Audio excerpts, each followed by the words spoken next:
Hello everyone, in this video I try to play the 10,000 DC loadout role-playing as a caveman. I took a wooden club, primitive bow, a brand new spear and some tools and consumables. The games were insanely good in this one and I actually surprised myself how good the spear can be. Enjoy the video. Yeah, here now.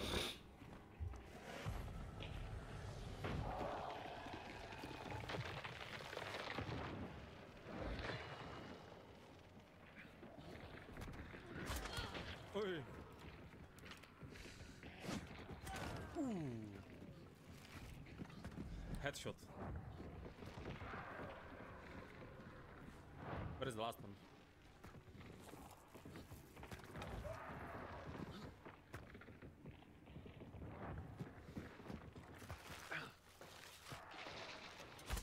Oh. Get him.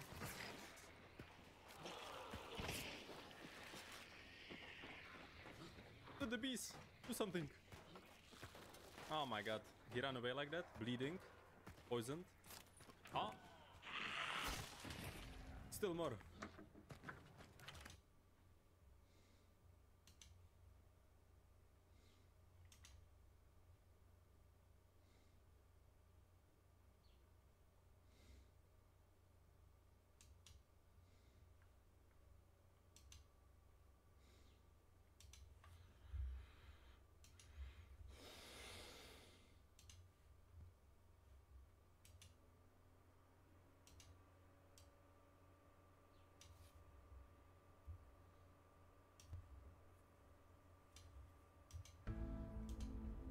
Animals don't do house.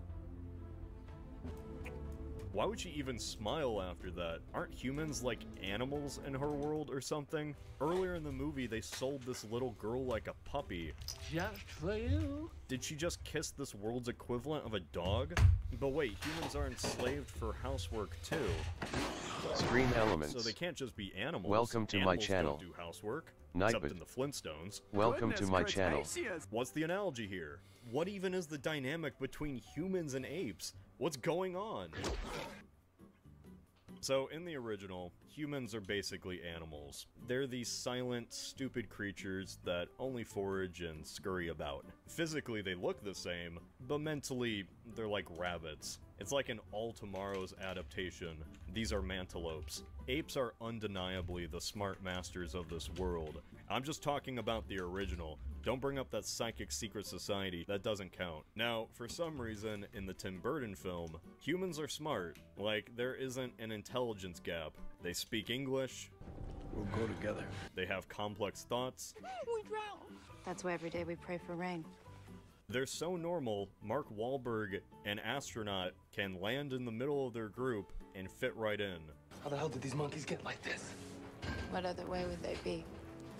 They'd be begging me for a treat right now. There's not even a cultural Humora. difference despite the hundreds Welcome of to years my these channel. tribal people have lived in this world. I want all those people behind the ship, but don't hide them. They need to be seen. What about us? Yet the apes still act like the Älä humans dinä are sitä the kuule. stupidest creatures alive. These humans carry terrible diseases. As if these are the same human cattle from the original film. But now they're just regular-ass people in caveman clothing. The humans infest the provinces. You stink of humans. How many times do I have to tell you, wear your gloves when you handle humans? Like this girl, the Nova equivalent. She can talk, she can think. There is never a single time that she even acts more primitive than Mark Wahlberg. It gets to a point where I'm mainly just confused why the humans even let the apes treat them like that in the first place. The dynamic in this world is absolutely one-sided, for no reason. Why have they never bothered to fight back? They are perfectly capable of putting up a resistance. The only explanation the movie makes is that the apes are just simply stronger. They'll have this overwhelming advantage, and we'd be powerless to stop them, or something, even though humans outpopulate them. Like, its sole existence was waiting for Mark Wahlberg to show up and win the day, because this has to be Planet of the Apes. The ape films usually have some underlying theme in relation to our world, and the Burton film decided to just take every analogy and sort of smush them together. like Play-Doh. The overall theme of the movie is that discrimination is bad, and it displays this theme by just having the apes talk about how much they hate humans. Everything in the human culture takes place below the waist. Just say how these regular people are smelly and stinky. How many times do I have to tell you, wear your gloves when you handle humans? All while snarling at each other. The apes have a religion. That religion has somehow been in the control of a single ape family for generations. Like General Thade's family is descended from Samos or something. By the end of the movie, this centuries-long religion just ends because some of the apes saw where they really came from. We lived in peace together. It was Semos. He's the one who killed everybody. They just really hate General Thade now, so they abandon their faith. Everything I have believed is a lie. You and your family have betrayed us. Not only do the apes abandon their old faith, but they decide to work together with humans now too. We'll be able to tell apes from humans. They will be mourned together, as it should be, from now on. Because that's how ethnic conflict gets resolved. All it took was to overthrow this one guy. So many metaphors are thrown together that they just mix up. This is one of their house humans. He thinks he's better than us. He thinks he's part ape. This lore is a gray goo, a shallow pond, an imitation of another fictional society that actually put thought into how it works. Instead, they tried every analogy all at once and broke the lore of their own universe. And kind of broke the mind of their audience too. Speaking of breaking the audience, the end of the original Planet of the Apes is a classic twist. Even if it really wasn't that much of a twist, the clues were laid on pretty thick that last third, but that's not the point. Everyone knows that famous twist. And everyone that saw this movie knows that they tried to do a twist of their own. What a crazy twist. People were legit confused and bamboozled. Was this a cheap attempt at recapturing the feeling of the original? Who knows? Ironically, this ending is the only thing anyone even remembers about the movie. Hell, it's probably the only reason you clicked on this video. Here's the thing. This twist, this infamous, dumb twist, that doesn't even make sense, is more accurate to the book than the original movie. Yeah, so in the original book that the 1960s movie was adapted from, it actually was an entirely different planet. The astronaut escapes on a spaceship and makes it back to regular Earth in the modern day. And after he lands, he isn't greeted by people, he's greeted by apes. Burton didn't pull this ending out of his ass. It wasn't a random twist. It was, if anything, an homage to the book that started it all. This asspull is ingrained into the very origins of the franchise. How did Earth become populated by apes? Who the hell knows? The "it was Earth all along" thing was invented by the movie. They just changed the ending because I think they thought it was pretty stupid. Let's be honest, it kind of is. The fact humanity destroyed itself and created this ape future is a lot more impactful than just, there's a monkey planet out there. This twist actually goes even deeper. You see, I thought Ape Lincoln was just some alternate version of Lincoln, but he isn't. He's General Thade. How?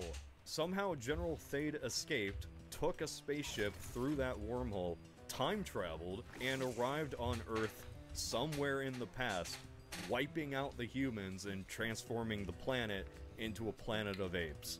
All out of what I'm assuming was pure spite. That's honestly impressive. Professional hater right there. This ending was sequel bait for a sequel that just never happened. Where they were planning on taking the story, I have no idea.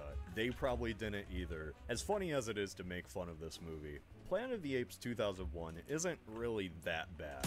When I first started this video, I expected some absolute mess to make fun of. I didn't really get that. I'm kind of too deep in now though to go back, so joke's on me. As funny as it is to clown on the term reimagine, there is a reason they used that term. It wasn't just dumb Hollywood PR. Watching behind the scenes, you can tell that everyone involved loved the original Planet of the Apes. I think Tim Burton only did this project because he was so obsessed with the original. Imagine if you made it in Hollywood and had a chance to put a spin on a franchise you love. Of course you would take a swing at it. They didn't want to call it a remake because, in their words, nothing could replace the original, but it still ended up on the list of failed reboots. As Robert Ebert put it, 10 years from now, it'll be the 1968 version that people are still renting. Ironically, as much as they tried to reimagine this franchise, this take on it was kind of seen as outdated, if anything. It's kind of a miracle the series went in the direction that it did. Not simply a prequel, but an entirely new take on what a Planet of the Apes movie could be. Ironically, it was these movies that did the reimagining. Going that full measure is more risky, but if the story is good and the creative vision behind it is strong, it'll pay off. Planet of the Apes 2001 was a half measure. At least it taught Tim Burton a lesson to never try to reinvent a classic movie ever again. What is that? Oh.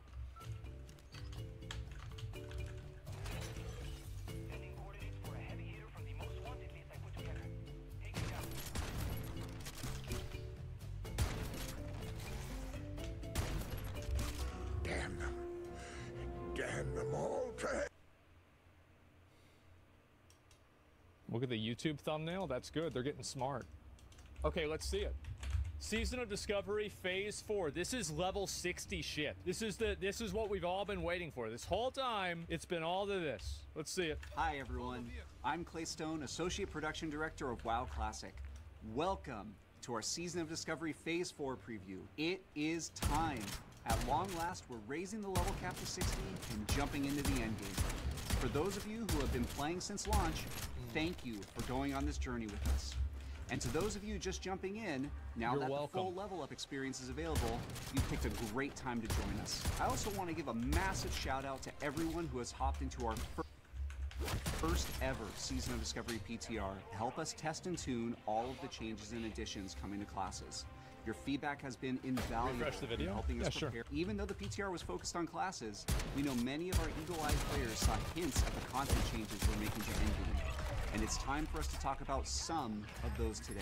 So, let's take a look at what we'll be covering. Just decent. We'll kick things off with content at 60, then jump into raid information, followed by some important itemization updates, then dive into world event updates, as well as some system updates, and more, which you're definitely going to want to stick around for. Yeah, All damn, right. that's a lot of stuff. So whether you're already familiar with classic era content, or you're experiencing it for the first time with Season of Discovery, or you just want a refresher, raising the level cap to 60 brings with it a ton of new content and things to do, including access to all WoW Classic zones, like the Burning Steppes, Eastern and Western Plaguelands, Silithus, and Winterspring. You'll also be able to finally max out your character talents. In addition, the Aldrich Valley Battleground will also be unlocked. Epic mounts will be available to collect, and more. Also, all of the classic dungeons will now be available, including Skullman's, Strathholm, all 3 wings of Dire Maul, and Blackrock Spire. And so they're not staggering out Dire Maul, because the bosses have stopped spending their time in Phase 3 socializing in the Grim Guzzler Tavern, the second half of the massive Blackrock Depths dungeon. In addition, there it is. There just might be one more dungeon surprise we're not going to talk about today. A Fellwood dungeon. Holy shit, look at this. In addition, there just might be one more dungeon surprise. Oh my god, look at this. This is awesome. We're going to talk about today, but we're excited for players to discover. Switching gears to a quick note about runes. Since we've had the PTR up for the past few weeks, none of the runes are a complete secret. So we aren't going to be spending a lot of time in this presentation talking about runes or classes. Okay, great.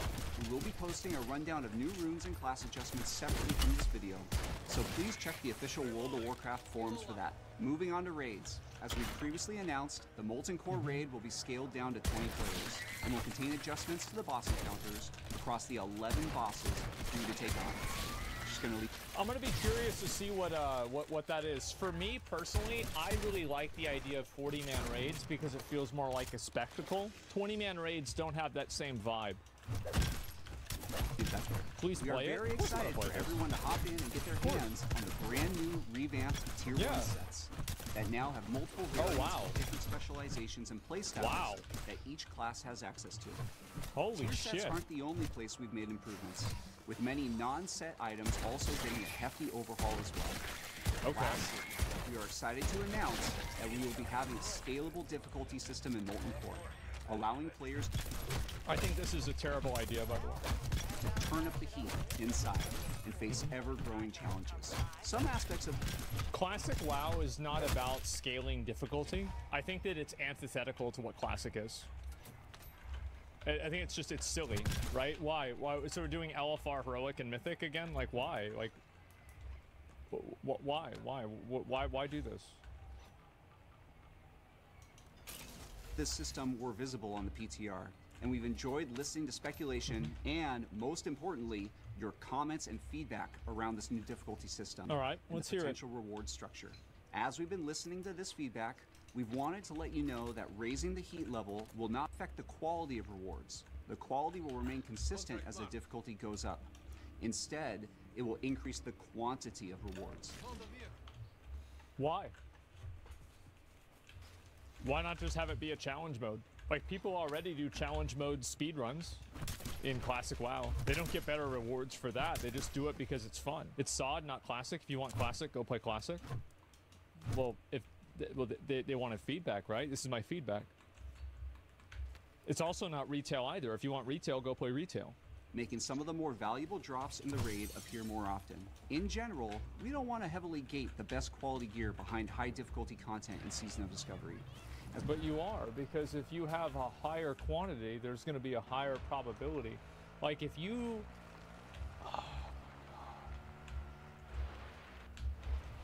If you kill a boss 10 times, the chances of you getting the mount are higher than if you kill him 5 times. Because there's more rolls that you're making. You are going to get better at gear if you do it more. That's the way it works. It's not? Yes, it is. So, every single piece of gear is a roll, whether it drops or not, right? So, if you have 5 rolls, the probability of you getting a piece of gear that you want is lower than if you have 10 rolls. Obviously. Like, what are we talking? I'm losing my mind. So we really just don't think that's what the season is about.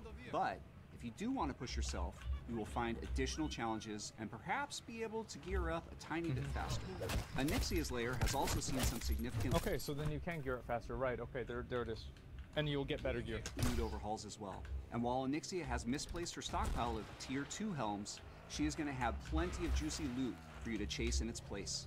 We are also taking a new approach for raid size with Onyxia, as she will ultimately be tuned to be completed with 20 players, but the allowable raid size She always was. 40 players. We love 40-player raiding. I mean, she's tuned for 20 players? I feel like she's always been tuned for 20 players. Let's be honest. But we think it ultimately works best as a soda and pretzels type of content. In other words, the same level of difficulty you come to expect from Classic.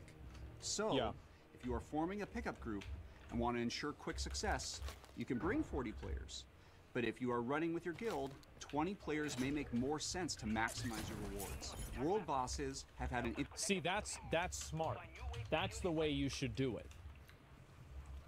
Interesting history in World of Warcraft, particularly in early versions of WoW, where they were hotly contested and created flashpoints for, let's say, interesting player interactions. While we love this intense competition in Classic 2019, one drawback to the content is that due to its limited availability, it tended to be content that most players never got to meaningfully interact with. We aim to make it a bit more accessible in Season of Discovery by instancing the content off and handling it similarly to what we just discussed with Onyxia. The raids will be tuned for 20, but can be done with up to 40 players to make it friendly to both organized groups and pickup groups. Related to these changes, How can Kha'Zix be pug friendly if he kills somebody and it heals him? Like, that's a lot. And to talk all things loot, I'll turn it over to our lead engineer on Classic, Nora Valletta. Take it away, Nora. Thanks, Clay. We're excited to share some of the cool new loot you'll find in Phase 4 of Season of Discovery. All right, let's see it. Let's check out some of the new dungeon By the way, I think these decisions are bad. you'll find in Phase 4. We've got Iron Foe, which has had its level increased to 58 and now grants 18 attack power when equipped. Next, we've got Idol of Exsanguination, which causes your lacerate ticks to energize you for 5 range. Okay, fairy Totem stuff. of the Plains reduces the cast time of your healing rain spell by 100%.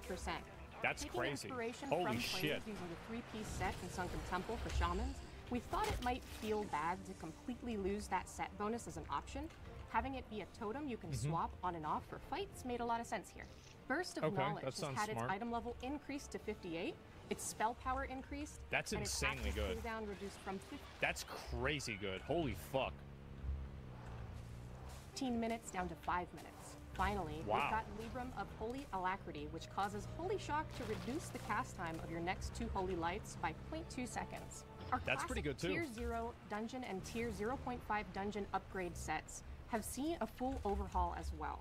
In original WoW, a basic dungeon set of 8 items dropped in max level dungeons, and an epic quest chain was introduced in later patches to upgrade those items into a higher quality version of that set. In Season of Discovery, this is still true, but the upgrade quest chain will be available right at the launch of Phase 4, and each class is now able to choose between multiple dungeon upgrade set items that accommodate multiple class specializations as they move through the quest chain. While you will have to choose which variation of each set you want during the quest line, the other variants will be obtainable via gold and other means once the quest chain is complete, so you will have access to every set for your class if you want to try them. That's a good way of designing it. That's smart. These sets were testable on the PTR, and we've had a blast watching people get excited about both the new stats and appearances of these sets as well. But what about raid loot? Here's a quick look at a few of the items from Molten Core. First up, we've got an awesome looking elemental shaman shield called Earth and Fire. Looks similar to the rank 14 PvP shield, but with a distinct new color variation. We've got Magmadar's right and left claw, which... That's cool. Yeah, these are cool. All right. Allow you to summon core hounds to aid you in combat. The 3-set bonus actually allows you to transform into Magmadar for a brief period of time. But how about Faithbringer, a 2-handed paladin weapon for healing? Or Key to the City, a caster staff from Onyxia. Finally, Obsidian Edgeblade, which has been changed from a +8 to 2-handed swords to a +3. We've added 1% crit with those stats and made it just a tad slower.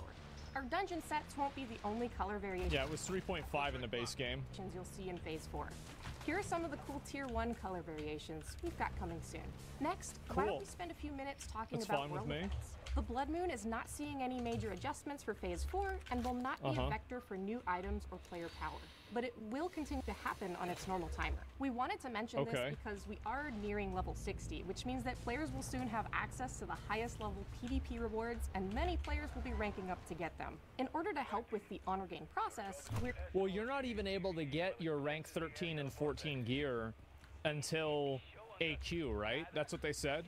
It's not like you can hit 60, get Grand Marshal, and have AQ level gear. Yeah, so who gives a shit? Introducing a new Blood Moon currency in Phase 4. When the new currency is introduced, Bloodstained Commendations will have had their cost reduced from 1 silver coin to 25 copper coins. We envision Blood Moon carrying on as an evergreen supplement to the normal PvP honor ranking process. If you'd like to interrupt your BG queues for a bit of quick, chaotic world PvP, my favorite, you and your group can venture into Stranglethorn Vale during the Blood Moon and supplement your honor farm. Next, we're making some significant adjustments to Nightmare Incursions, shifting the mission quests over to a simpler daily quest format. We really...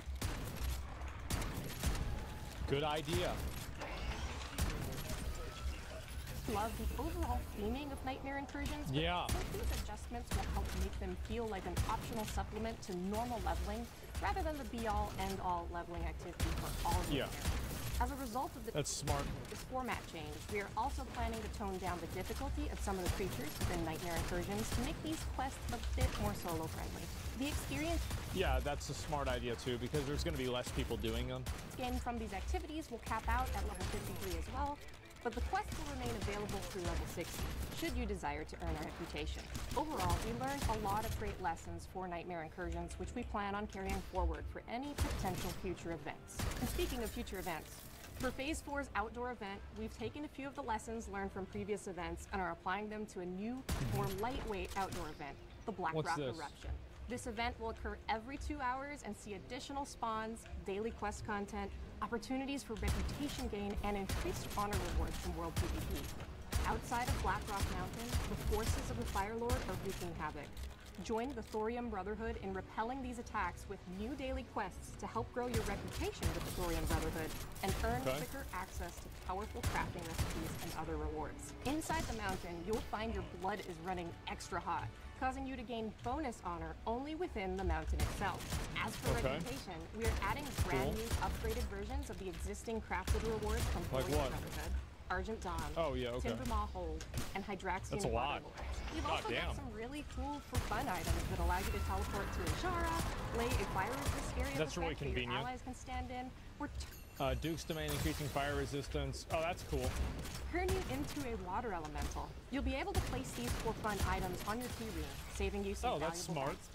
Anyway, I've got some rep to farm, so I'm going to go ahead and pass things off to our senior producer, Josh Greenfield, who'll be happy to share some of our upcoming systems updates. Thanks, Okay, Laura. here we go. Going into Phase 4, we've made a few significant system updates we're excited to share.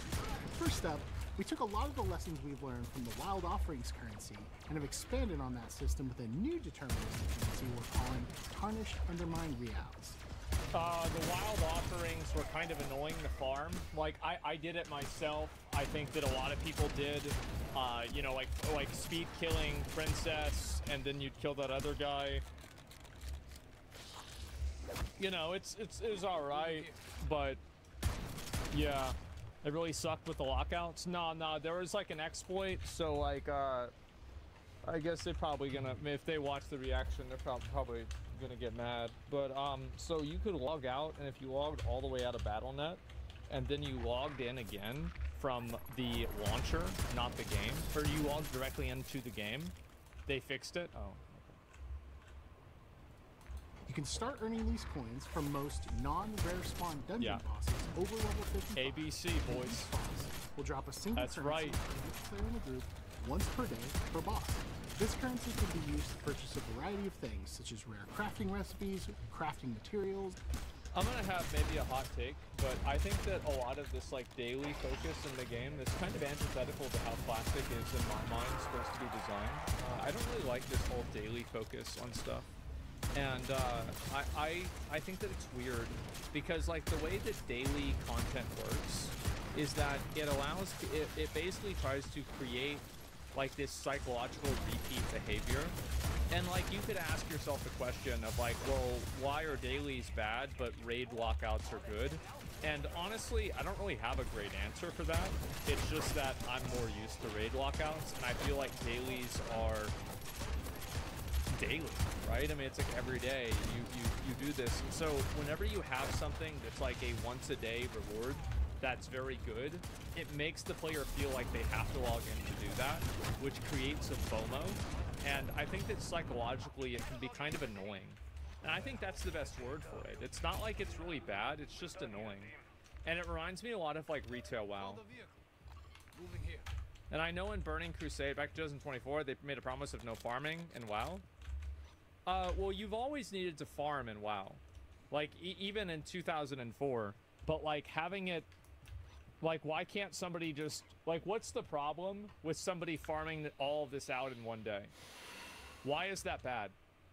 Because here's another thing, is that there's a lot of guys that they don't have time to, like, play on the weekdays. Because they're busy, right? They're working, they have kids, they have a family, you know, they have other hobbies. So they can only play on like Saturday, but on Saturday they can play 5 hours a day, right? Or 8 hours a day. And so that's the time that they want to invest a lot into. So like these daily systems can be annoying for them. Powerful gear, as well as a variety of other valuable items.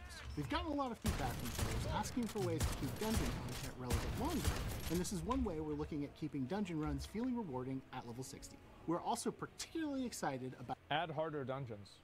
A brand new feature to World of Warcraft Classic, a twice-weekly raid lockout system.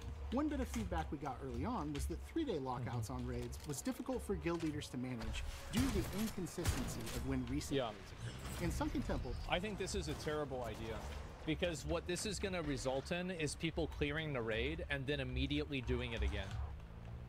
Because that's the most efficient and smartest thing to do, which I think feels really boring, and like they need to stop.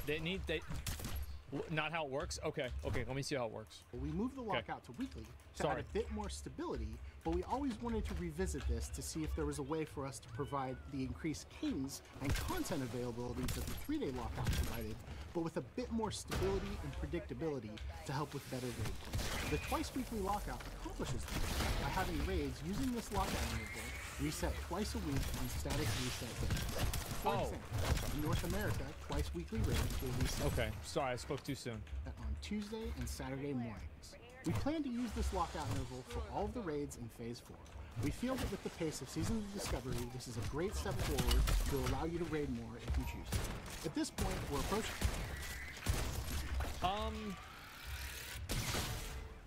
I'm kind of torn on this. Why? The reason why is because I think that when you make something available, you indirectly make it required. Because if you're a guild now, or you're a player and you're trying to keep up with the curve, now you have to raid twice a week, whereas before you had to raid once a week. I think that Classic WoW is popular because it caters to people that are more casual, and I think this is a more hardcore adjustment. Now, I'm not currently playing Season of Discovery, okay? So maybe my opinion doesn't matter as much, but that is what my opinion is. That's what I think. In the home stretch, but we do have a few more updates to share before we close things out. With Phase 4 and the increase to level 60, players will begin having access to max level world effects. In Season of Discovery, we're also planning to add an alliance equivalent to Warchief's Blessing, the Might of Storm. As fun as it was to skulk around the crossroads on an alliance character, this is a good decision. Hoping for a kindly priest to mind control us for a chance at Warchief's Blessing, this should make getting your world buffs a bit less cumbersome for alliance players. As with previous phases, Discoverer's Delight will continue to function from 50 to 59, providing a 50% experience boost in that level range. We've learned a lot of great lessons about leveling, and while we want you to level a little bit faster, there's a lot of content in the 50 to 60 range, and we don't want to totally trivialize the journey in Phase 4. So having a more nominal buff from 50 to 59 makes sense. I've got a lot to say about this. Characters from 1 through 49 will still enjoy 150% experience increase as well, so it should be super easy to get those alts caught up. Like previous level up raids, Sunken Temple will give a generous amount of XP, so running that while you're leveling could give you a good as well. In Phase 4, we plan to allow blacksmiths and leatherworkers to swap their profession specs for a nominal cost. This will not quite be ready for the launch of Phase 4, but we do plan to introduce it a short time later. Perhaps most exciting, we've done major overhauls to many iconic in-game crafting recipes, with dozens of recipes replaced or given a method to upgrade into even better... This is a good thing to do, because a lot of the different things that you can make in the game are bad. And nobody ever uses them. So it's like, why have a recipe in the game if nobody's going to use it? Their versions of their original crafted items. First up, we've got the refined Hammer of the Titans, a 2-day base with 2.0 speed that has it's a for very furries. hefty amount of feral attack. Who cares? It also Nobody gives a retains shit. its classic 3-second stun proc, which will now proc into No one cares. And Literally nobody cares. The iconic Arcanite Reaper, newly upgraded and refined into a 4.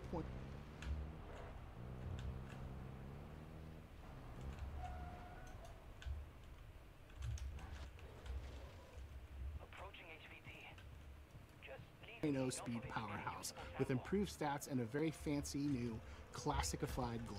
These are just 2 examples out of many iconic crafting recipes to receive major glow ups. Wow. So get out there and get crafting. Holy shit. In a departure from previous phases, we've decided to space out the unlock of raid content following launch. Azergos and Kazakh will go live 1 week after launch with Molten Core and... This is a good decision. I think that they should space out the raids as well. That way people will actually do the dungeons and not try to speedrun the raids and ruin their experience.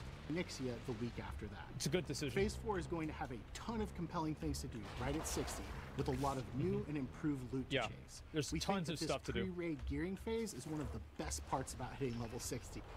I completely agree with them, and this is probably the only thing in this entire video that I 100% agree with.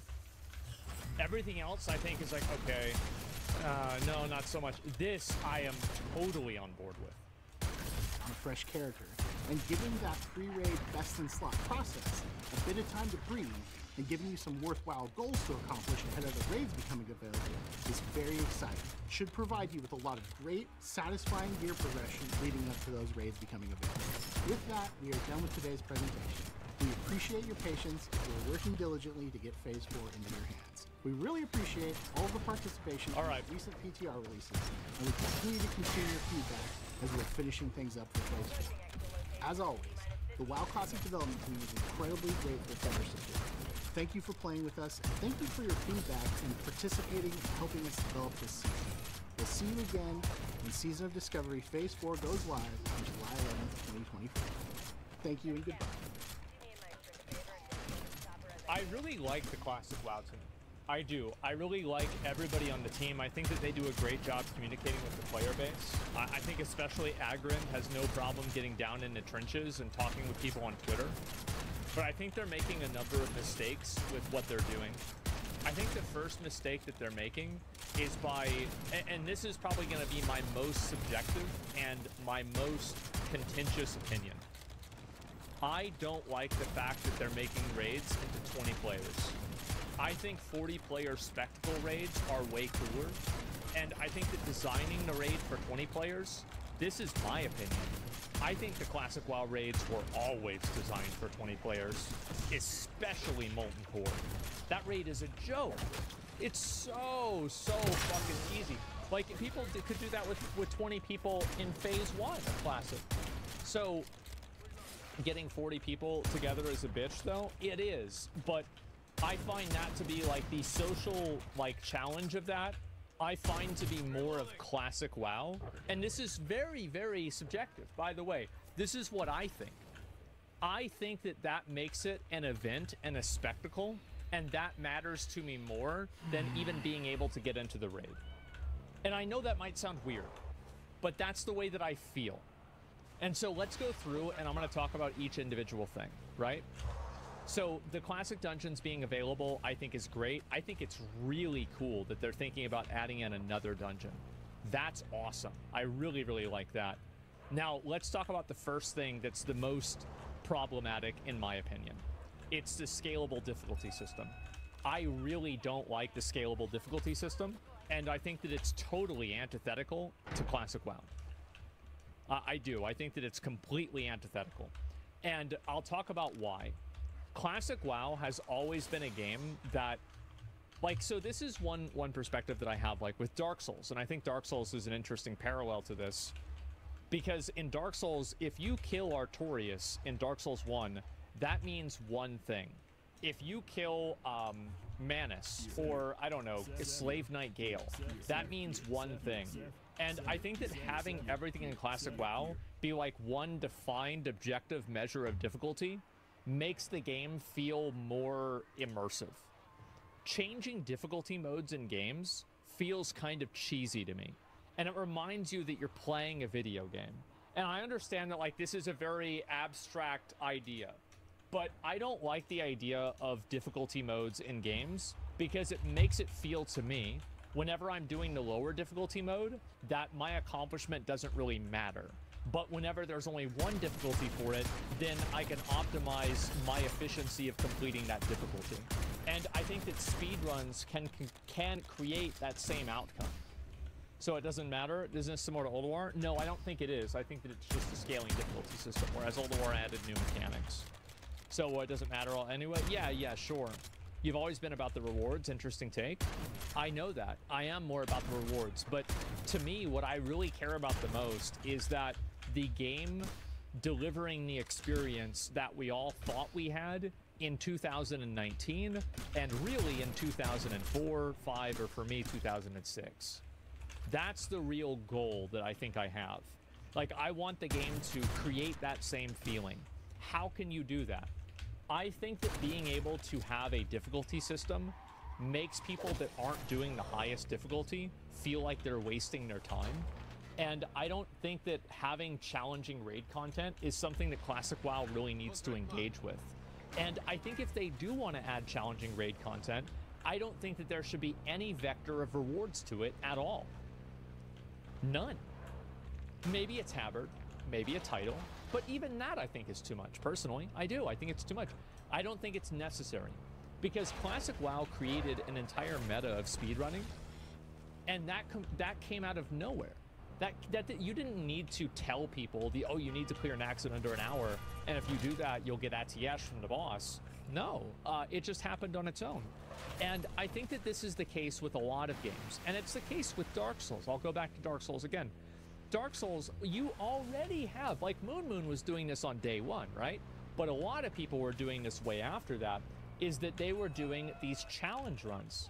Like they're killing Radon. This is actually just one. Let me see if there's any more people that are doing anything unique or different. It seems like most people here are pretty much just doing normal runs. Oh, maybe Geno Machine will probably be doing something different and unique. If not now, it will be soon. So you're going to have people doing challenge runs of, what do you call it? Of these different raids, right? And they don't, Distortion usually does. Yeah, usually those guys are on at night, to be honest. I remember looking last night and I saw it a lot, but it wasn't really that much case. 100% correct. Mythic demoralized my entire raid group. Why work your ass off for shit gear doing heroic mode? Exactly, yeah. And like, people don't want to do mediocre content for mediocre gear. So whenever you create a frame of reference that says the gear and the content that you're doing is easy and a joke, it makes the people that can't do the higher level content feel like they're wasting their time because they're not being efficient with what they're doing. It's a psychological effect. And that's why I don't like raid difficulties. I think that all raids should be one difficulty. I think that it's okay for like a couple of like really hard bosses to have an optional hard mode or something like that. I'd be okay with that. But a scalable difficulty system as a baseline, I don't like it. I don't find it to be fun, and I think it's antithetical to how Classic is supposed to be, based off of my opinion.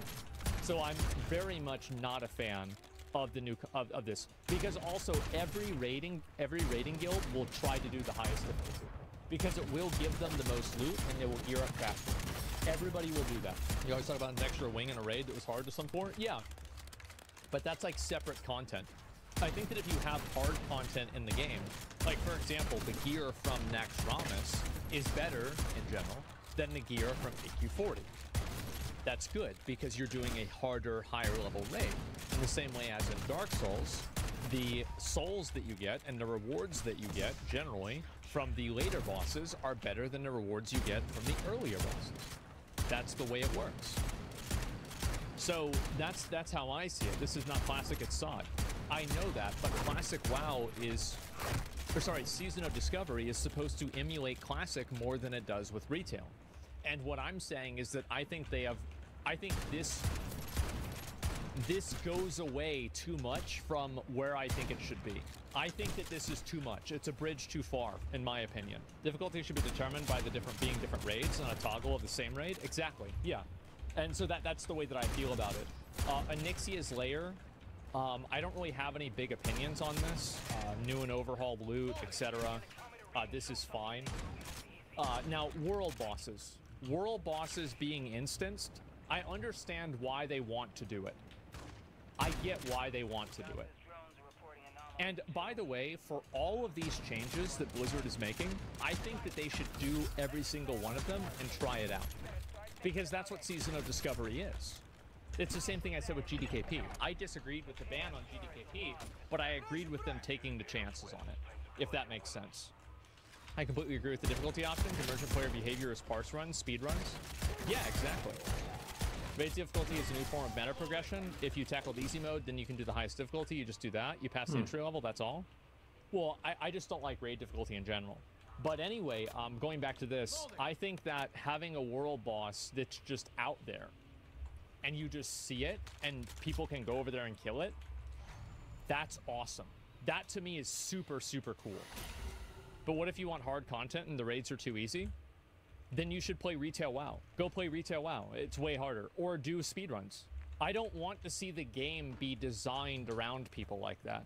Because people that want to make the game harder have infinitely many options to do that, including playing the other version of the game that's infinitely fucking harder. Go play Cataclysm. Go play Retail. Stop trying to turn Classic WoW into some sort of vehicle for you to increase your ego. Why can't this just be a fun game? What is this? Just try to, like, it's not a big deal. Play with green gear. Yeah, what is this? But it's not your decision. Well, of course it's not my decision. It's not anybody's decision here. That's why I'm giving my feedback on what the decision is, and maybe they'll listen and change their decision. And if they don't, then it is what it is. But this is the way that I'm thinking about it. This is what I think. I don't think they should make the game for sweaties. I think Classic WoW was successful in 2005 because it wasn't. Classic WoW was baby's first MMO. Everybody else in the MMO scene, like, you know, Ultima Online, EverQuest, all thought that, like, WoW was, like, the easy mode MMO. And it was. And that's why it was so good. And that's why Elden Ring was so good. And Dark Souls. It's because people like to, you know, fucking reminisce on the old days about, oh, it used to be really hard. No, it wasn't. Get the fuck out of here. It was not hard. Like, Dark Souls 1's not a hard game. Like, Classic WoW's not a hard game. It was fun, and it made you feel like you accomplished something. And I think that that feeling of accomplishment is why people want it to be, they want to remember it as being hard.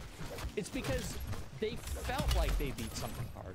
They felt like they did something that was an accomplishment.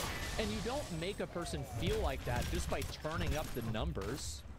You do it by creating a holistic experience that a person can overcome incrementally that feels good to do. And I don't think that this does that.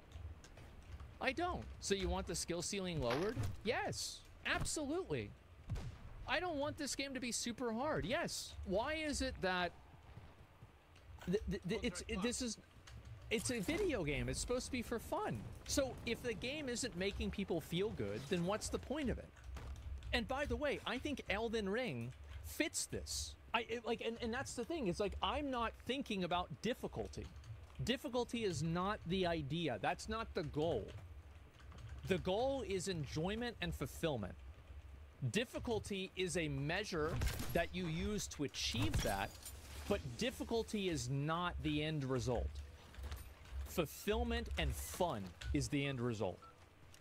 So it's not about, I don't care. Like, who cares how fast? Oh, you beat a mythic raid. Who cares? It's a fucking video game. It's a fucking video. What are you doing with your life? What are you doing with yourself? What's wrong with you? What are you doing? Stop it. Just try to make it fun.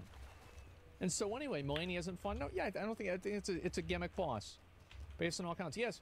And so anyway, I think that, again, instanced world bosses. Classic WoW is an incredible game, and I'm talking about vanilla WoW. And classic, like 2019, 2004 classic WoW, not SOD. Is a great game because of interdependencies that are created by weaknesses. Season of Discovery tries to have its cake and eat it too, by hoping to still capitalize on the nostalgia of interdependencies while also taking them away so people have the ease of access. The reason why people made friends in Classic WoW is because they had to. If you want to kill Hogger, you've basically got to play with somebody else. It's really hard to kill him on his own. So when you go and you look and you think about why is it that you needed a group to do like the 5-man areas in Red Ridge Mountains, it's because they were really hard. But whenever you give classes, the reason why class fantasy is so strong in Classic WoW is because a lot of classes are really bad at stuff. I'll give you some examples. Warriors have terrible mobility. Mages can't heal. Rogues can't heal, but they have stealth. So everybody has this really big advantage, but that advantage is counterbalanced by a disadvantage. And this is true for all classes except warlocks that are just broken, and they're just amazing at everything. But besides warlocks, every class has something that they're good at, and they also have something that they're bad at. And that interdependency that's created is what makes people have that class envy of, oh, well, I want to try out a mage. Wow, this mage can AoE down 20 mobs? What the fuck? I can barely even kill 1 or 2. But what you don't see is that mage having to drink for 2 minutes in between every single one of those pulls and all of the fuck-up pulls that they had. And so that creates that interdependency. Warlocks are bad at making friends? Yeah, true. Yeah, warlocks are rock, rogues are scissors. Yes, a mage is paper, and warlocks are mushrooms. Which I'm for very well. I know. And it sounds boring. It doesn't. It's not boring, though. That's the thing, is that you get a greater fulfillment when you... So, like, each class is, let's say, operating at 100% efficiency, right? So you're a warrior, and you know you're operating at 100% efficiency. I meet McConnell. McConnell's a paladin, operating at 100% efficiency. We get together, now we're at 300%. And you have this force multiplier, where now you feel like, okay, we're cooking. Like, he's going to give me buffs, I'm going to tank the mobs, I'm going to get the rage, he's going to get heals that won't get interrupted, I'm not going to have to sit down and drink, I can fight a mob while he's drinking, then he can heal me after that. We never stop going big dick, right? That's it. That's what it's about. And like, have you guys ever had that experience in like retail, or sorry, in like old classic, where you get grouped up with somebody or like 2 other people, and you're just cooking? Like, things are going so well. Oh, fuck. Oh, fuck yeah. It's so good, right? And that's what it's all about. And that doesn't exist whenever every class has every interdependency filled in. That's the problem. And I said this whenever Season of Discovery was coming out. Nobody wanted to listen, but I was fucking right, and I think it happened. And so I think that, again, world bosses are the same thing. The mystique and allure of world bosses and world boss coalitions and getting together in a group with a guild, and the idea that some guilds can kill and contest these world bosses is really cool. And if you just give them to everybody, that emergent player behavior and feeling is destroyed. It no longer exists. And for a long time, and this is the thing, right, is that I've gone through different phases with, like, what is the best way to design a game? Is it best to design it for hard play, or for not hard, you know, hard content for good players? Is it best to design it for you know, like easy players or, you know, bad players?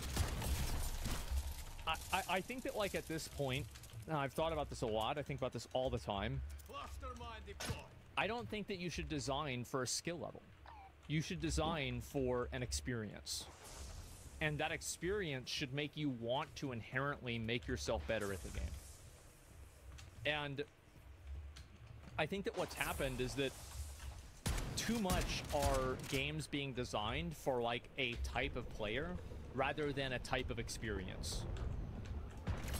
So this is exactly why League of Legends became so good. Team play is required at the best level of play. Yeah, exactly. I like too much optimization. Yes, exactly. And so, like, that type of experience really matters a lot. And I think what ends up happening is that that experience is watered down and made weaker when you add options. Like, basically, you can't have the feeling of success without someone else having the feeling of failure. The reason why you walked into your Stormwind or your Orgrimmar for the first time, and you saw the guy on, you know, the Scarab Lord mount, or, you know, the rank 10 mount, and they had full tier 3 and Thunder Fury, and you thought to yourself, holy fuck, I want to play, I want to spend the rest of my life doing this. The reason why you did that is because nobody else had that gear. You can't give everyone everything. Because if you do that, then nobody's special. I don't feel any envy towards others. I did. I think it's really cool to see somebody with cool stuff in the game. I think it's awesome. And I think that for us, right, it doesn't feel the same as it used to, because a lot of us felt that way in 2004, 2007, or something like that. And that was fucking 15, 20 years ago. And now you're an adult, you're totally different. But what about the people that haven't had that experience? I think that, and it's still cool to see somebody with cool stuff. Even now, it's still cool. Transmog killed that. Yeah, it does. So I think that it's not about making the game, like, more accessible. I think the game was already accessible. It's just whether people wanted to put in the effort to reach that baseline. Can't recreate that experience today with today's modern min-max and toxic community. I don't think that's true. I think that it was still cool to see somebody in full tier 3 in Classic WoW, like original Classic WoW, with like a Scarab board mount. It wasn't as cool as it was whenever we were kids, no, but it's still cool to see it. And yeah, and also, by the way, it's probably not as cool also because you understand now, like that, oh, they have the Scarab board mount? Okay, they must be a guildmaster. You know, right? Of course, but having an illusion fools some people. Removing everything, and there's no illusion and everybody has it, now nobody's getting fooled. Loot changes are great. W. New armor sets are great. W. New maces, all this stuff, great. W. Blood Moon, probably also a W. I don't really know. Nightmare Incursions. This is the next big one I want to talk about. Nightmare Incursions are garbage. I don't want daily quests in the game. I think that daily quests are unnecessary. Why do you need to space it out? Why can't somebody just keep doing it over and over? What's the problem? Yeah, bro, I already have a job. Yeah, I already have a job. If I have 5 hours to kill, I just want to keep farming this over and over. Because like a lot of games, like for example, Wuthering Waves does this, Star Rail does this. All of these games have like some sort of energy or resource or resin or some form of like basically system that only allows you to do a certain amount of content per day. And I didn't realize how fucking annoying that was until I went and I played Grand Blue Fantasy Relink, and I also played Elden Ring, or Dark Souls, really, it's the same thing.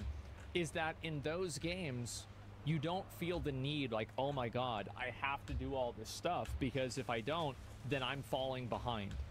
You can get on and you can catch up to other people and you can go as far as you want to go. And Classic WoW retained players by doing this. So it's not like this, oh, well, they'll just do it all in one day and quit. Well, if they're going to quit in one day, isn't the problem a little bit bigger than daily quests? You see what I'm saying, right?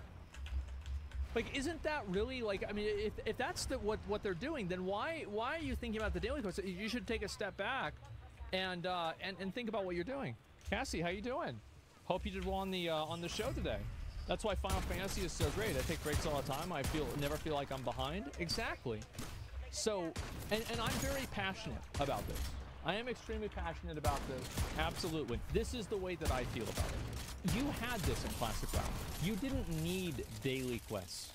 Why are we adding them back? The Blackrock Eruption seems fine. I don't really have an opinion about this. Once per day per boss in high-level dungeons. All this is going to make people do is feel like they have to do all of these activities every day. Why? How fast you mentioned for a panic? True, yeah. I'll come back soon, guys.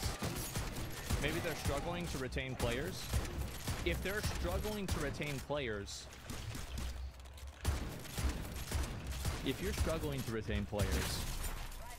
making dungeon loot available once a day isn't going to keep them. It's just going to keep them annoyed, and then they're going to quit. The best way to get top streamer? I hope so. Yeah, good luck. I hope it did well. What are your thoughts on difficulty? I think it's garbage. I think it's absolutely garbage. The twice weekly raid lockout. I don't think I like this. Because I think that it's too much. Because, like, whenever you give people the option, you create the expectation. And that's the way that farming works, and that's the way that social games work. So you have to protect players from themselves. So if you give people the option to just run the raid infinitely over and over, then what they're going to do is they're going to run the raid infinitely over and over. And the difference, by the way, between this activity and the 5-man activity, because you might think, wait, weren't you saying the opposite, is that this one is an implication, or sorry, is something that is enforced by players. And it also requires you to do things that are not necessarily on your own time. So this will take the autonomy away from the user in a much bigger way than other things would. Agreed? 1x a week was enough. Yes, it was enough. Now let's talk about leveling. I don't really have a very strong opinion on the 2 raid lockouts a week. I think it's fine if they try it, but I don't really care that much. World buffs. I think that world buffs are stupid.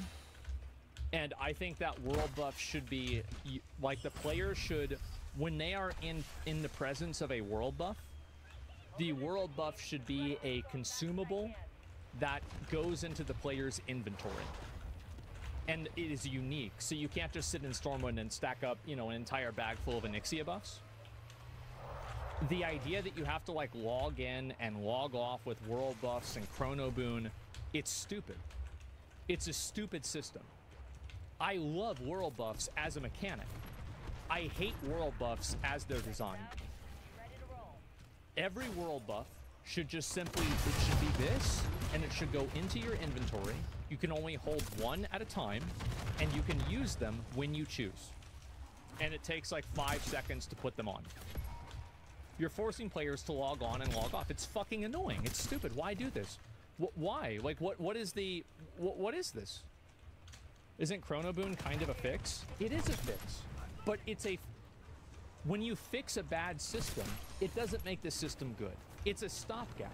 Yes, just make world buffs consumables. I think that's what they should do. It should be a statue in a city where you can interact with and get it. I think that it wouldn't really be that big of a deal. But yeah, they have to juice the retention metrics, that's why. But they do the opposite. Because whenever I get world buffs, that's whenever I want to log off. Especially whenever I'm in a PvP zone. And also, if you had world buffs that were given to you as consumables, you would completely remove the problem of, you know, buff purging and stuff like that. It would be totally gone. But seeing people in the major city getting the buff is so cool. That won't make the school win. That doesn't make it go away, because people will still log on to get the buff so they can log off. That's it. It does the same thing. What about 24-hour world buffs? No, I don't think so. Because what if you have to do it the next day, right? There's no real point. So that's what I think they should do with world buffs. They should make world buffs a consumable icon that if you are eligible for a world buff and you would receive a buff, that buff instead becomes a consumable, unique icon object in your bags. That's what I think they should do. And it can't get mailed to you, so you can't stack them up through, like, the mail, right? Just delete world buffs. I understand that a lot of people don't like world buffs, but I think that world buffs, people like being able to play with world buffs because it feels like you're cheating, and it feels really good. It makes the game very easy, but it also is fun to play. What about griefers, then? Well, you wouldn't have griefing as much. Because you like, it wouldn't happen.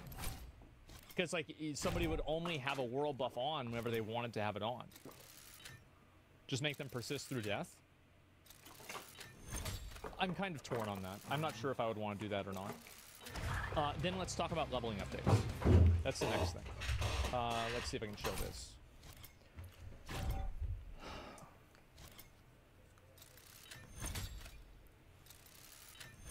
The best part of Classic WoW was leveling. The entire concept that the goal of Classic WoW should be to get you to level 60, I think is once again antithetical to what Classic WoW is supposed to be. I'm going to be honest. Let me explain why.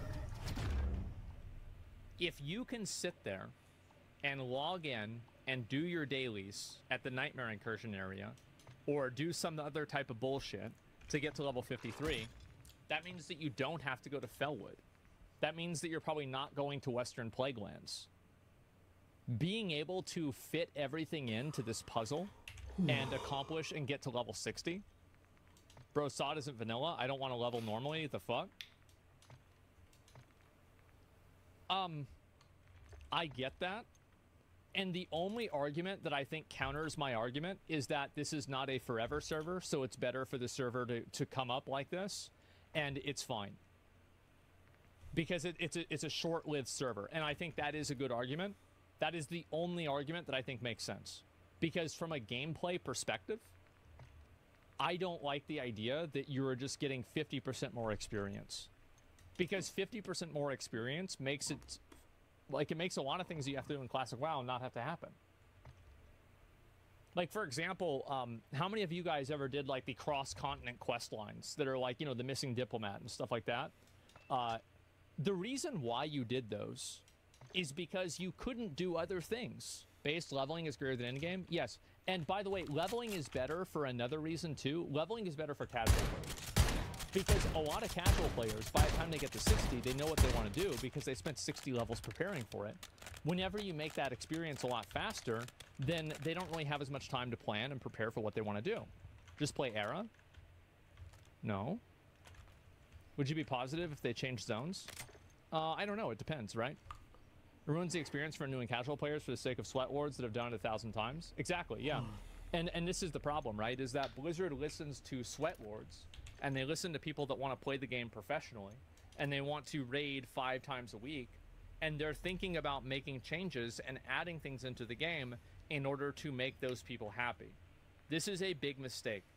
Those people are a tiny minority, and while they are the most dedicated players, in the same way that Classic WoW in 2019 retained those players, Season of Discovery will also retain those players collectively as well, because those people will play the game no matter what. Leveling is the most obvious progression for casuals. Yes, if you are level 53, you know what you have to do in the game. You have to get to level 54. That's it. I don't understand the logic about crying about changes in a game that's meant to be inherently different from Classic WoW. Okay. Neurotic Would official. you want them to add flying Welcome to mounts my into the channel. game? Would you want them to add the WoW token into the game?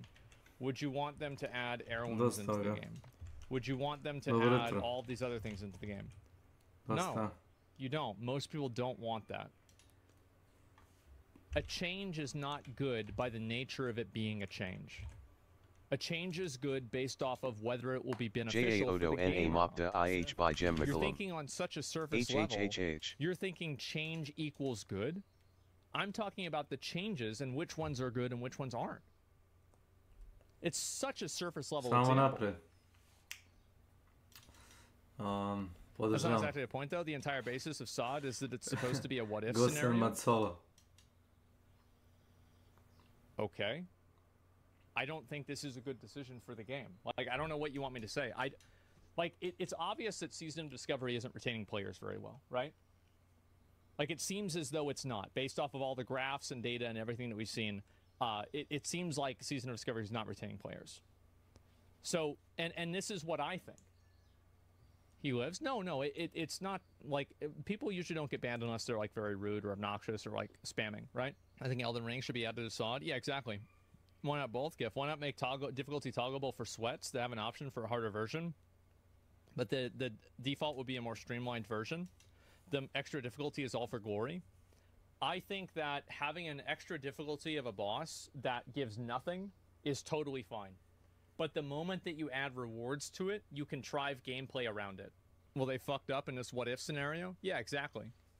Nightmare Incursions ruined it for me. The Nightmare Incursion exploits ruined Phase 3 right out the gate. Well, they made all leveling... Like, for example, how many of you guys in Phase 3 of Season of Discovery did Nightmare Incursions because it was the best way to level? So, if Blizzard added in every player's, UI a button that if you click this button, it will give you 1,000,000 gold, we can all collectively agree that we would click the button. And I think that we could all collectively also agree that it would be bad for the game. If you give players the ability, they will ruin the game for themselves. So you have to create the content and make it to where it's not annoying to do this. Don't give people the option for this. That's so rich from Incursions. Yeah, exactly. WoW's formula is just not a winning formula anymore. Times have changed. There isn't really a thing they can do to make it better anymore. I don't think that's really the issue. I don't. It's like farming frogs in another version of the game. Get exploit or get left behind. Yeah, exactly. So don't have that...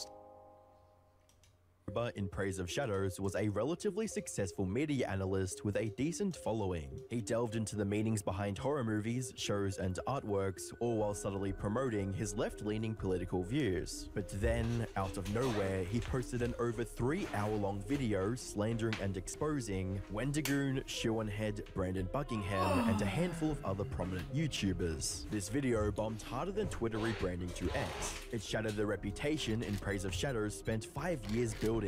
overnight, and made him the laughingstock of the internet. It's got so bad that when you search for his channel on YouTube, the first video you see is about how disastrously bad this last one video was.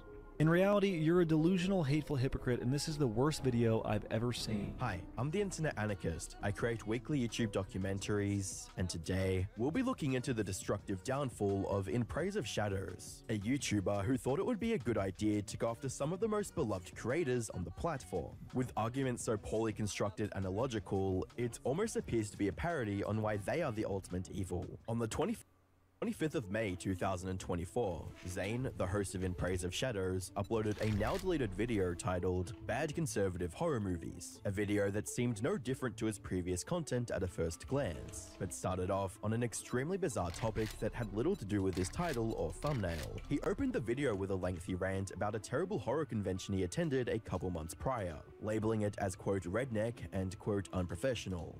Over the weekend, I traveled to Concord, North Carolina to attend this year's Mad Monster Party, which was far and away the most redneck and unprofessional convention that I'd ever been to in my life. This introduction alone hinted at the political bias that would taint the rest of the arguments in his video, and after complaining about small details like the distance to the parking lot and material used for the weekend pass, he then presents a theory of his that's a stretch at best and utterly absurd at worst.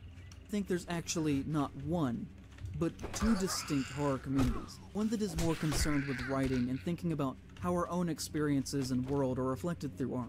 And then you have another that is more conservative and traditionally capital A American, and is based more in basic consumerism and viewing movies strictly as entertainment and nothing else. So, according to him, horror fans with right-leaning political views are incapable of appreciating the subtext and artistry behind horror movies and shows, basically calling them intellectually inferior. Now, you might think that after a nearly 25-minute rant about the conservative leanings of the convention's organizers, Zane would finally get to the point of the video. But shocker, he doesn't. Instead, he switches gears to talk about how rough his life has been due to the criticism he received on his video analyzing the Hills Have Eyes movie franchise. In the time since making that video, very often it is the case that when conservatives want to criticize me, they will go back to that and use it as a weapon. He then spends another 25 minutes or so reading mean tweets that criticize his views on the beloved movie franchise and complaining about receiving these tweets. During this, he also states this: by twisting my words in very bad faith to make it look like I said something that I obviously did not intend if you had watched the video. Usually in an attempt to make me either look crazy or cartoonish or racist. Which is extremely ironic considering the nonsensical statements he makes about other creators later in the video. For context, he's mostly talking about tweets like these that label him as racist due to what he said in his analysis video.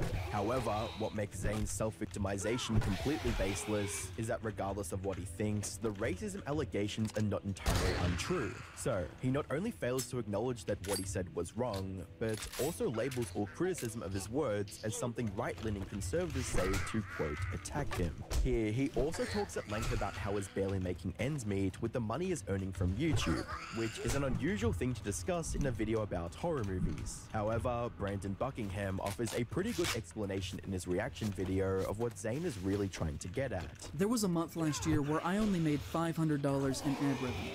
I can't live off that. What does he think he will accomplish by saying stuff like this? He thinks he's just the sweetest little birthday boy and he's not deserving of any criticism whatsoever. He thinks he deserves success and money and praise, but instead, all he's getting is hate, and he's broke. Up until this point though, Zane's video has been nothing but ramblings about barely connected topics like bad horror conventions, the online criticism he's received, and his financial situation. However, an hour and 20 minutes into the video, he said something really strange. Trust me when I say that conservatives are perfectly capable, just like anyone else, of being funny and learning how to produce art, but in practice is dangerous and allows the slow infiltration of conservative beliefs into places that they should not be allowed. This made it clear that the video isn't about horror or movies. Instead, it's about rejecting the conservative belief system and everything relating to it. Understanding this bit would also help make sense of what the entire controversy is about. Zane's weird statements regarding Wendigoon and other YouTubers. But before we get into the specifics of what he said, it's important to note that the issue people have with Zane's video isn't that he said something mean about their favorite YouTubers. Welcome Instead, to my channel. The majority of the backlash stems from the fact that Zane makes some outlandish claims about the lives and true intentions of these YouTubers. And as you'll see, he does not present any solid evidence or logical explanation to back up his words. Over 2 hours and 40 minutes into the video, Zane shifts his focus from criticizing conservatives in general to targeting one specific YouTuber, Wendigo. He starts his rambling with some serious allegations. That, as you will hopefully come to see, should not be seen as the wholesome, southern, friendly dad persona that he has publicly constructed around himself in the past several years. And that, like many people who talk about being Christians as much as he does, has a dark past with deep ties to far-right extremism. Then he goes on to state that he does not respect Wendigoon's opinions because he's rich and young. I have no need or desire to hear 5 hours of opinions on Blood Meridian from a 21-year-old millionaire. Dismissing Wendigoon's media analysis skills due to his financial background. So let's get this straight. He complains about his own money problems and then bashes a YouTuber for being young and financially stable. This not only exposes the true intentions behind his so-called criticism, but also reveals a glaring hypocrisy. Also, by this logic, if the Embrace of Shadows channel becomes successful and makes Zane rich, will his own critiques and opinions on movies become irrelevant as well? Next, Zane claims that Wendigoon follows social media accounts of controversial figures like Kyle Rittenhouse, who shot and killed 2 people during a protest in 2020. He then shows a screenshot of a tweet that Wendigoon supposedly made in support of Rittenhouse. However, he also immediately admits that there is no proof the screenshot is real to begin with. Although, since I did not take these screenshots, they do have to be taken with a grain of salt. So, if these screenshots could be fake, why is he using them as supposed proof of Wendigoon's support for Rittenhouse? Well, in his own words, it's because Wendigo never publicly claimed that these screenshots are fake. So surely, there must be some truth to them. These have been widespread across the internet, and to my knowledge, I can find no examples of him directly saying that these are not real. So he may or may not have actually followed these accounts or supported them. Even though it's entirely possible that Wendigoon might not have seen these screenshots before, or is choosing to ignore them on purpose to avoid any further drama. It's not difficult to create a fake screenshot, so jumping to cooldown commands are now active. Is completely illogical. A comment on Wendigoon's official subreddit also presents this whole argument from a different perspective. You ever heard of hate following a person? That's what's probably doing with those sus accounts. So even if we assume that these screenshots are real, just because Wendigoon follows Rittenhouse doesn't mean he agrees with his political views. The next argument Zane brings up is even more ridiculous, with evidence that can only be described as laughable. According to Zane, Wendigoon is the mastermind behind the Boogaloo Boys extremist group, because the group's name is derived very similar to Wendigoon's old username, Boogaloo Boy. Unfortunately for him, Wendigoon clarified in a Reddit post that he has nothing to do with the group. He explained that he originally used the term Boogaloo based on Che Guevara's code word a new for vote has started. as he's always been a proponent of freedom and liberty. However, as the term became more mainstream, it was hijacked by far-right groups, and its original meaning was distorted into something completely different. Upon realizing its new connotation, Wendigo completely distanced himself from it, and began posting media analysis videos under his current channel name. Despite this clarification, Zane still insists that Wendigo has ties to the Boogaloo Boys group because he wears Hawaiian shirts in his videos. Also, it should be noted that the Boogaloo Boys are known for wearing Hawaiian shirts. And guess who else always has on a Hawaiian shirt, despite the fact that he publicly totally does not share in their beliefs, guys. Does this mean that anyone who wears Hawaiian shirts is connected to this extremist group?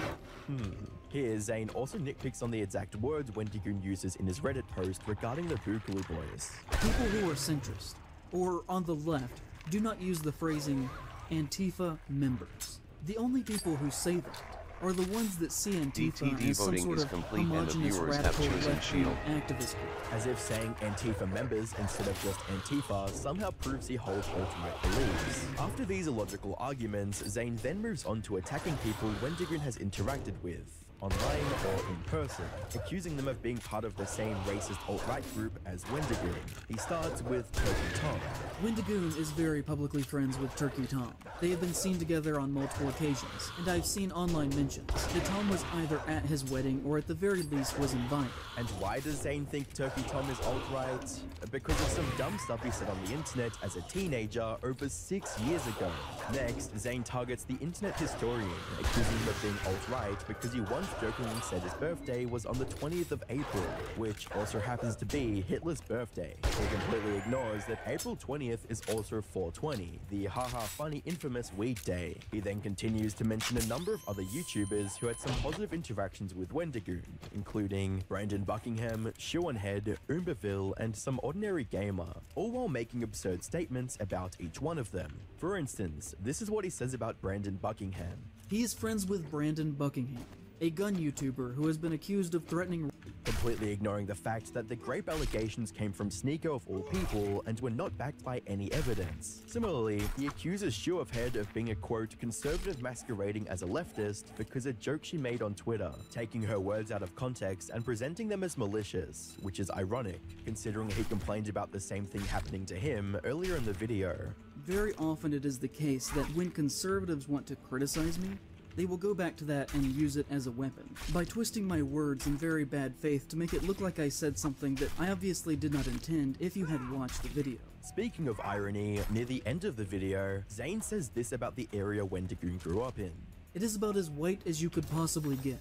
Deep Appalachia is very white country, and for the most part, is exceptionally racist. Essentially labeling a whole community of people as racists just because they are white and live in the Appalachian region of the US. Isn't this type of stereotyping based on race and racist in and of itself the same thing Zane has been trying to accuse Wendigoon of being? Finally, Zane ends the video by calling for Wendigoon's cancellation, saying that he should not be allowed in public because of the alleged racism, even though he did not provide a single credible piece of evidence to back his claims. But the reason that I care is because this does not belong in horror, or anywhere.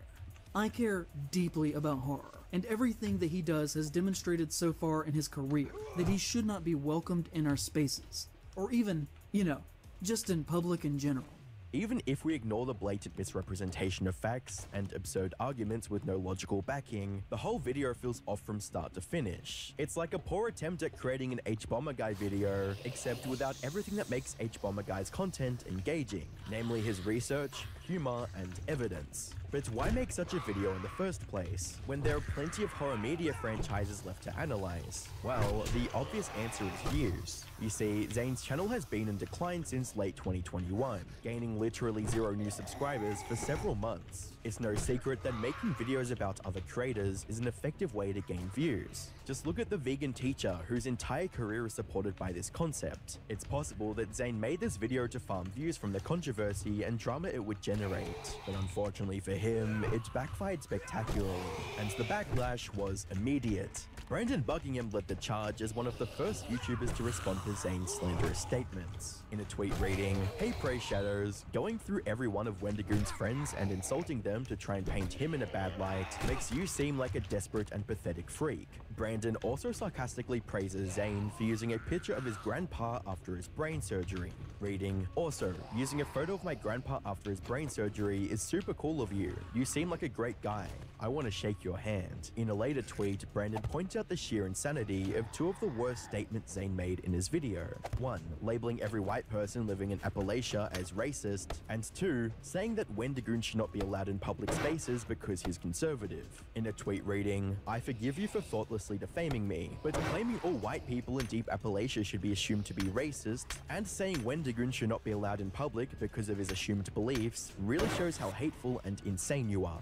The YouTube community didn't hold back either. They started ripping apart Zane's absurd accusations line by line. For example, in his video, Zane tried to portray the YouTuber donut operator as a bad person by criticizing his content. For example, one of his videos is titled "Predator Takes Shotgun to the Face" and features a picture of him smiling in the corner of the thumbnail next to an image of a terrified man about to be executed by cops, with the text that reads, "Head removed." To which someone posted, "Oh no, Wendigoon is friends with a guy who made fun of a PDF file who was rightfully shot. The horror." Maybe we should check your hard drive, which is a fair point. What's absurd is that the donut operator video Zane mentioned shows a predator getting shot by the police after he pulled a gun and tried to shoot the officers. So mentioning this in the video as something that makes donut operator, and by extension Wendigoon bad people, just makes Zane look like a PDF file defender. And as a reply to this tweet states, what's up with leftists getting very defensive in behalf of PDF files? As if the backlash on Twitter wasn't enough, the creator Zane slandered, like some ordinary gamer, Brandon Buckingham, and Shoeonhead, also published full videos debunking his accusations and pointing massive holes in his arguments. Brandon also reached out to Wendigoon and asked for his response on this whole situation. And while everyone else was making fun of Zane for his terrible takes, Wendigoon's response was quite sane and mature, despite all the outlandish claims Zane made against him. He seems to hate me a lot, which is fine. Not everyone has to like me. Have I ever said anything to this guy? Have I ever been rude to him, said anything about him? And I don't think I have. I've been a person that's had trouble forgiving other people, or like I've just harbored, you know, hate towards other people in my life, and it's not fun to keep kind of this anger locked up. And it sounds like there's a lot of spitefulness. I'm not sure what I've done. The points he espoused in the video is that, you know, it's because I followed him, because I liked his video. He took us something else. Maybe that's all. Maybe there's more. I don't know. But whatever it is, I'm sorry if I've attributed to that in any way. And regardless, I'm sorry he feels that way. He even went as far to apologize to Zane, just in case he ever did anything to hurt his feelings. To him directly, I'm sorry, you know, for this perception of anything I've given you. I'm sorry if I've ever devalued from you or your channel.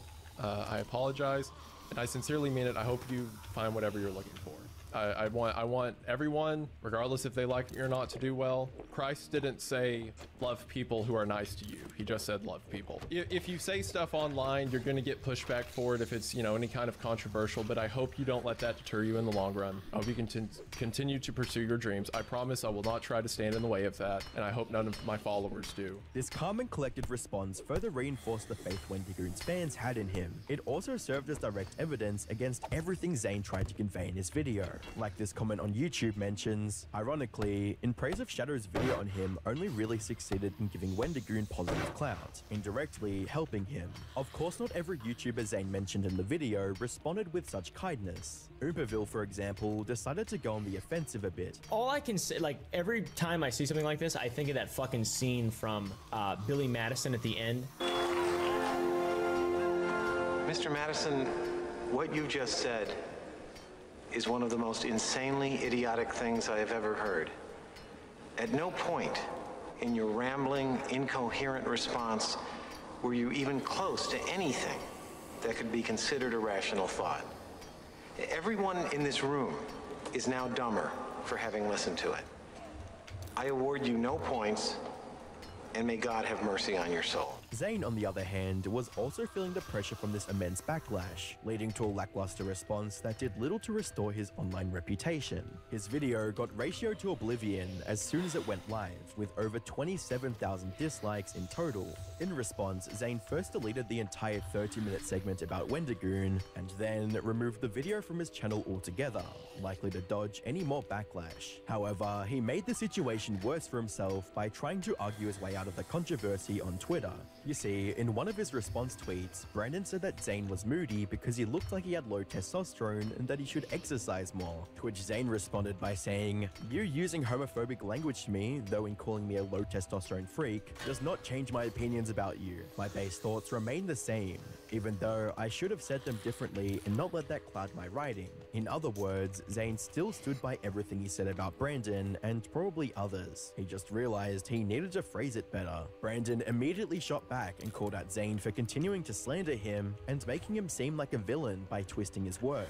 After spreading false accusations that I threatened to grape someone, this guy is now claiming I am homophobic because I said he seems like he has low testosterone. You are such a victim. Brandon further clarified, "I had no idea you were homosexual. I was calling you a low testosterone freak for being such a miserable, moody asshole who baselessly slandered me in an attempt to demonize a close friend of mine." This humiliation, combined with the backlash of hundreds hundreds of other Twitter users, forced Zane to private his Twitter account. Unfortunately for Zane, the trouble was far from over. Someone had leaked the post he made for his Patreon supporters. Now, to be fair, there are some parts of this post that are pretty logical, considering what went down, like Zane apologizing for engaging himself in the wrong way and promising to avoid similar projects in the future. However, immediately afterwards, he goes back to saying that whatever he said in the video was right, reading, "I thought that I was doing good here, and I think to an extent I did do some good, but I could have gone about it differently." He also made a community post on his YouTube channel with similarly mixed statements, apologizing while also trying to play the victim card, with a tweet from Chris the Narc reading, "He put out a community post saying he's received harassment. I do not condone it, but you kind of invoke karma when you straight misreport or lie about people." And just when you think he couldn't dig himself a deeper hole, someone leaks his posts from his Discord server, and he's still in complete denial and believes he's 100% in the right, with a message reading, "Oh yeah, nobody in the video has actually refuted any of what I said lol, they only point out small individual things that are wrong, but don't actually go as far to say that what I said wasn't right." At this point, it's clear that no counter-argument will make Zane fully admit that what he said about Wendigoon and other YouTubers was baseless and lacked any real evidence. If it's not clear by now, in Zane's mind, the only correct opinion is his own, and everyone else is just a misinformed bully who's harassing him online for stating the truth. Unfortunately, it looks like there's nothing the rest of us can do to make him see the light and find the error in his thinking. As for his career on YouTube, the future of his channel is in his own hands. Most people will move on to the next big controversy within a few weeks and forget all about Zane's 3.5 hours of ramblings. And while a handful of people would keep reminding him of his mistakes, their feedback doesn't really matter in the long run. The thing is, Zane did find some success from this whole debacle. Since posting the controversial video, his Patreon supporters have increased by over 45%. This gives him the chance to get back on his feet. All he has to do is stay away from future controversy and make high-quality videos on the topics which made him popular in the first place. Horror movie analysis. He still has over 390,000 subscribers, many of whom don't really care about his controversial political views and are just waiting for his next video. This is in stark contrast to Illuminati, whose situation still continues to get worse, with almost the entirety of her audience turning against her. Click the video on screen to find out more.